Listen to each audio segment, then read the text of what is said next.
என்ன கருக்கு புருக்குன்னு சவச்சிட்டு இருக்க? இது ஃப்ரெஞ்ச் ஃப்ரை வேணுமா?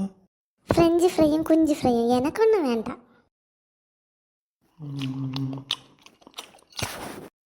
உட்காந்து சாப்பிட ஸ்டைலாக பாரு. ஆமாம், நீ எங்கே யாரையும் உட்காந்து சாப்பிட்டியா? ஸ்டூலில் தான் அத்தை உட்காந்துருக்கேன். என்னத்தை இப்படி பார்க்குறியா? ஸ்டூல் இருக்கிறது தெரியலையாக்கும்?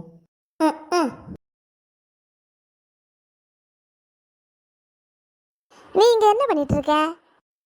நம்ம சேனலில் 200 சப்ஸ்கிரைபர்ஸ்க்கு மேலே ஆயாச்சு. அதனால ஒரு கேக்கு செஞ்சு கட் பண்ணிட்டு இருக்கேன். அதுக்கு நீ எங்கே யாரையும் உட்காந்துருக்க? இந்த மாமியாருக்கு என்னாச்சு? நான் ஹாப்பியாக வந்து கேக்கு சாப்பிட்லான்னு வந்தா சும்மா எல்லாத்துக்கும் குறை சொல்லிட்டே இருக்கு. 200 சப்ஸ்கிரைபர்ஸ் ஆயாச்சுன்னு சொல்லிட்டு கேக்கு செய்ய போனேன். கேக்கு வேவதுக்குள்ளேயே 222 சப்ஸ்கிரைபர்ஸ் ஆயாச்சு. மக்களே தேங்க்ஸ்.